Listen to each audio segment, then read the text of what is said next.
Okay, so now let us proceed to Module 5B, Solving Quadratic Inequalities. So let us have this example. X squared plus 2x minus 8 is greater than 0.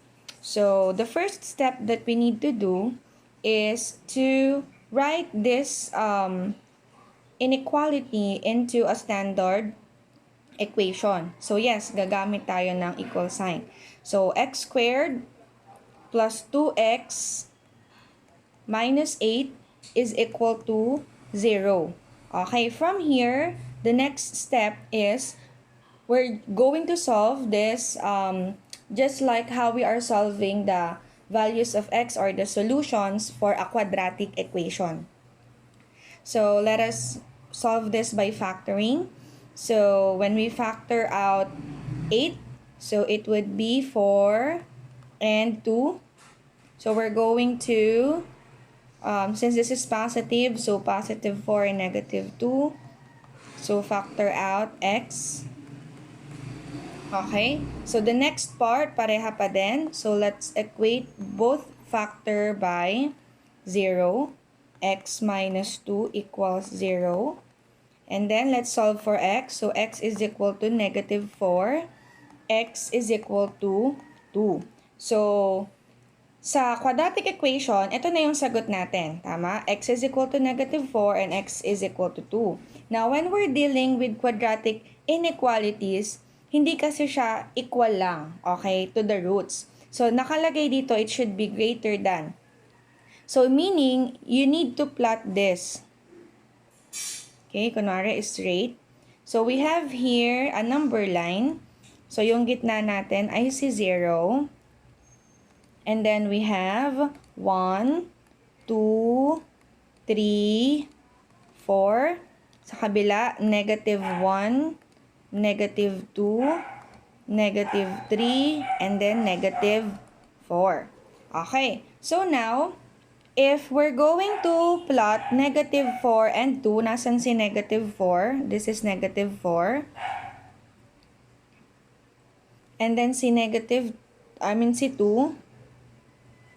Okay, so nakalagay kasi dito ay greater than. So, hindi natin alam pa kung siya ba ay equal kay negative 4 or siya ba ay magiging equal kay 2. Pero, just to give you an idea, kapag ka may equal sign, this should be all in black.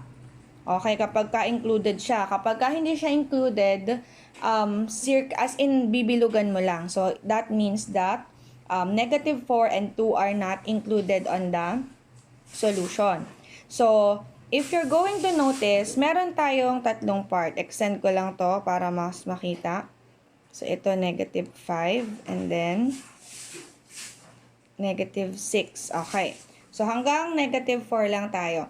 And then dito si 2. So, mahahati tayo sa tatlong part. Okay? So, yung tatlong part na yon. So, we have this part. Okay? Okay, and then, we have this part, yung nasa gitna. Okay, and then we have this part. Okay, so, again, your interval is divided into 3 parts. So, meron tayong, the first part is, yung x mo daw ay less than negative 4. Ito yung negative 4, mas mababa. So, x is less than negative 4. Okay? So, ano yung mga yon? Pag sinabi mong x is less than negative 4, yun yung negative 5, negative 6, and so on. Now, next is, meron tayo yung nasa gitna, okay? That is, yung x mo daw ay greater than kay negative 4. Okay, negative 3, mas malaki siya sa negative 4. Pero, siya ay mas mababa kay 2. Yan yung nasa gitna. Okay? And then, the last part is yung x mo ay mas malaki kay 2. Ano ba yung mga yon? Si 3, 4, 5, and so on. Okay? So, ito ngayon yung 3 interval or your solution for your equation. So it can be x is less than negative 4, your x could be between negative 4 and 2, or your x is greater than 2.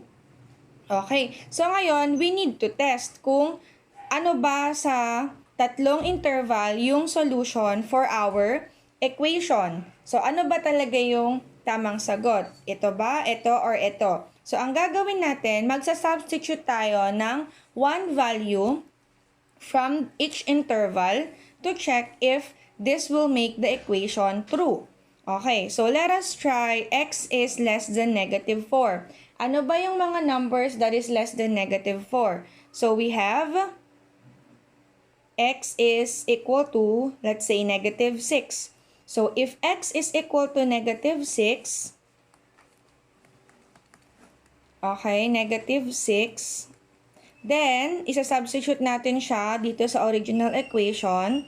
So, negative 6 squared minus 2 times negative 6 minus 8. Is it greater than 0? Okay, so let's try. So, 36 plus 12. Plus pala to. Okay, so minus 12 minus 8 is greater than 0. So, 36 minus 20 is greater than 0. Okay, 14 is greater than 0. So, yes, 14 is greater than 0. So, therefore, we say that the values of x is what? Less than negative 4. So, what about if we are going to check? Sabihin natin, sige baka ma'am dapat greater than 2. Okay, let's try. So, greater than 2 is 3. So, let's try. If x is equal to 3. So, 3 squared plus 2 times 3 minus 8 is greater than 0. So, 9 plus 6 minus 8. So, we have 15 minus 8. So, 7 is greater than 0. So, yes, so this 2 is a part of our solution. So, x also could be greater than 2. Okay, so let us try the last one. What about if x is in between? Pwede kaya siyang in between? Okay, so dito na lang. So if, sige, gamitin natin is 0. If x is equal to 0, kasi si 0 nasa gitna, then is 0 squared plus 2 times 0 minus 8 greater than 0. Okay? So lahat yan ay magiging 0 minus 8. Okay, so we have, is negative 8 greater than 0? Okay, so this one is not true. So therefore, we say that the solutions for this quadratic inequality are values of x between, or x is less than negative 4 dito, at yung x should be greater than 2. So meaning, there's actually a lot of possible values for x. So, kung ito ay kaninang bilog, so dapat ay naka-open lang siya. So, again, hindi pa pwede na meron siyang or included si negative 4. So, dapat ay naka-hollow lang siya.